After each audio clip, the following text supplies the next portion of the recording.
Good morning. Bangalore সংসার ব্লগে আমি স্বপ্না আবার তোমাদের কাছে নিয়ে এসেছি নতুন একটা সুন্দর ঝকঝকে তকতকে ব্লগ। আর আজকের ব্লগে কিছু পুরনো জিনিস শেয়ার করব, সেটা একটু পরে। হ্যাঁ, আশা করি তোমরা সবাই খুব ভালো আছো, সাবধানে আছো, সুস্থ আছো।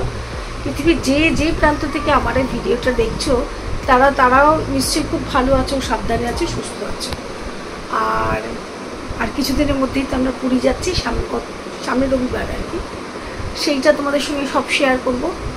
আজকে তোমাদের সঙ্গে শেয়ার করি আমার কিছু শাড়ি আর কিছু পুরনো জিনিসও শেয়ার করব, সেটা একটু পরে। এখন বাজে হচ্ছে 11:25। এখন আমি ব্লগটা শুরু করছি। আর এই দেখো,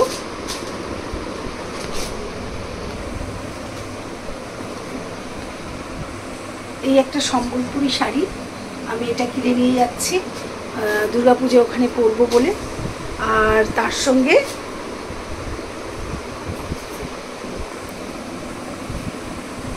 দেখতে পাচ্ছ তোমরা, এই একটা ব্লক প্রিন্টের সিল্ক শাড়ি, এটাও নিয়ে যাচ্ছি এখান থেকে, এবার কিনেছি।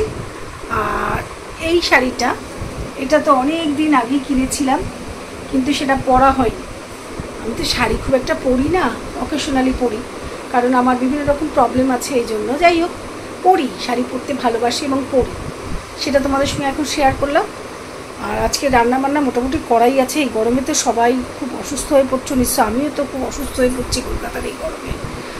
সেই জন্য আজকে বিশেষ কিছু রান্না করছি না। ফ্রিজে ভাত আছে, তরকারি আছে, সবই আছে, ওটা দিয়েই দুপুরটা চালিয়ে দেবো। আর এখন একটু স্নান টান সেরে তারপর আবার দুপুরবেলা আসবো তোমাদের কিছু পুরনো অ্যালবাম শেয়ার করতে। সেই আমার বিয়ে থেকে আরম্ভ করে আমার ছেলের ছোটোবেলা সব কিছু তোমাদের সাথে আজকে একটু শেয়ার করবো। এই নিয়েই সাজানো থাকবে আমার পুরো ব্লগটা।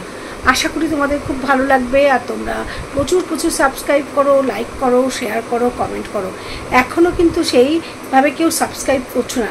আর একজনকে কথা বলি, আমি জানি না কে, সে মাঝে মাঝে সাবস্ক্রাইব করছে আবার সাবস্ক্রিপশন তুলে নিচ্ছে। তার কাছে বলবো কি, সে কি মেন্টালি ডিসব্যালেন্সড? কেন সে এরকম করছে? যদি তার ভালো না লাগে সে সাবস্ক্রিপশন তুলে নিতে পারে, তাতে আমার কোনো অসুবিধে নেই।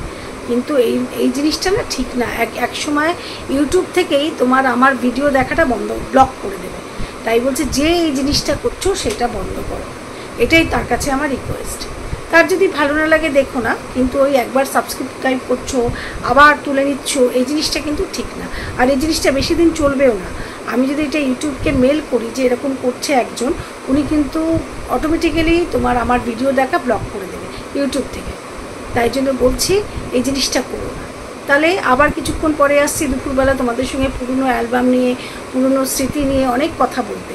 এখনকার মতন টাটা, আবার আসছি কিছুক্ষণ পরে।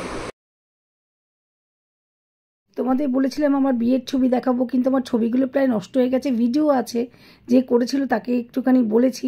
যাই হোক, তোমাদের দেখালাম ছেলের জন্মের পরে আমরা পুরী গিয়েছিলাম, সেই রকম ছবিগুলো তোমাদের সাথে শেয়ার করলাম। আবার মাঝখানে একবার গিয়েছিলাম, তখন সেই ছবিগুলো নেই। আর আবার যাচ্ছি আজকে প্রায় 10 বছর বাদে। জানি না কীরকমভাবে পুরীটাকে আবার দেখবো, মনটা তো ভীষণ আনন্দ লাগছে। তখন ছেলে বেশ ছোটো ছিল, এইটাও যখন গিয়েছিলাম তখন আমার ছেলে ক্লাস 1-এ পড়ে। আর তখন ও ভীষণ ভয়ও পাচ্ছিল। সেটাই তোমাদের শেয়ার করলাম। আশা করি সবার ভালো লাগবে। টাটা।